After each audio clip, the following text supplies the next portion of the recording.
Hey,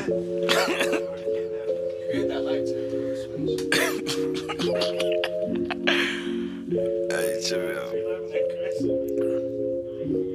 Yeah, if I can pay my bills, I'm good. I'm coming over. Found a message in my bottle. Your son is coming up. Buy the bill, buy it.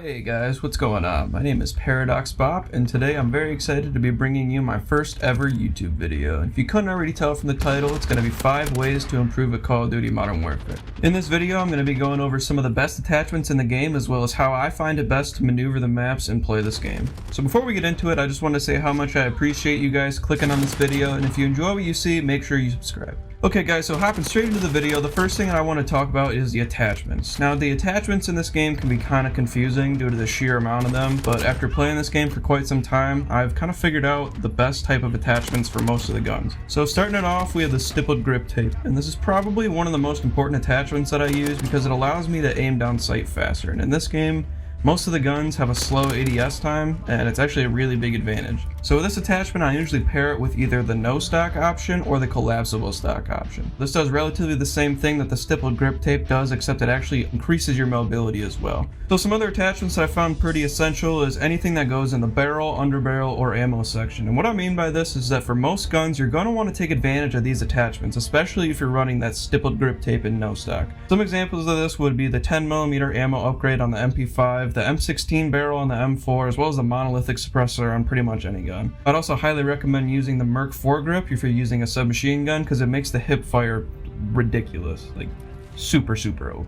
Unfortunately, I don't have enough time in this video to go over all the attachments that I like. I'll be making some class setup videos in the future, so make sure you guys check those out. Alright, so now that we know what kind of attachments we need, it's time to move on to the second tip that I have today, which is perks and kill streaks. So in my personal opinion, I don't think the streaks in Modern Warfare are that good. I think they're pretty much trash. So the other option would be to activate the Specialist bonus.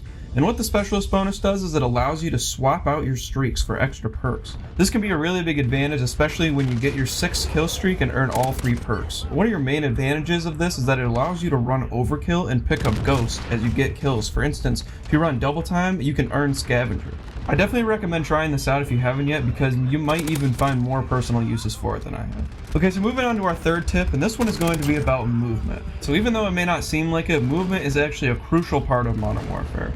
The best use of movements that I have found in Modern Warfare typically happen around the corners and tight areas, and this is the slide and jump out to challenge an enemy. The way you do this is by running up on an area where you think an enemy may be, then you then slide or jump out into an area and kill them, and by doing this, you're actually going to be messing with their aim assist for a very small amount of time. But in Call of Duty, it comes down to milliseconds, so we'll take all the time we can get. When you slide or jump in front of somebody, it actually drags their gun towards where you're moving until it goes slightly past you, and this is where the advantage lies, because it gives you a small amount of time towards the middle or end of the gunfight where they aren't aiming at you. You can take this a step farther with the slide cancel or the bunny hop, but I'll save those for a competitive movement video. One other thing to keep in mind when you're moving around corners is what's known as cammering. Now, cammering in Call of Duty happens because your field of view comes directly from your character's eyes. So if you're very tight to a corner, there's a chance that part of your body is exposed even though you can't see them yet. Both sliding and jumping around corners are great counters for this, as well as just taking a wider route around the corner.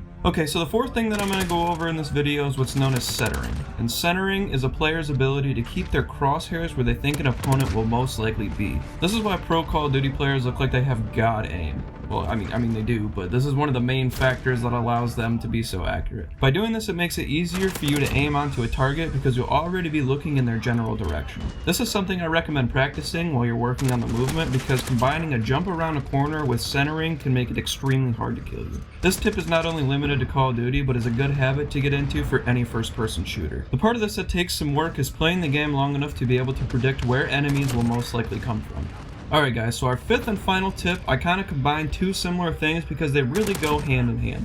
The terms I'm referring to are what's known as playing outskirts and holding down an area. Typically in Call of Duty, the layout of the maps are consistent with a 3-lane map design, meaning that there is a right lane, a center lane, and a left lane. From this information, we can predict that the area with the most engagements, most people, and the most dangerous spots is in the middle. So we want to try and play around that, and that's what I mean when I say by playing outskirts. So if you're new to this game and you're trying to improve, I recommend using the right or the left lanes of the map, especially in Modern Warfare. By using the left and right side of the map more, this will allow you to move around the map more easily, and this is a perfect segue into the second part, which is holding down an area. Now, holding down an area is a great way to avoid camping while still trying to get your streaks. A great example of a place to do this in is on Hackney Yard in a spot called Top L.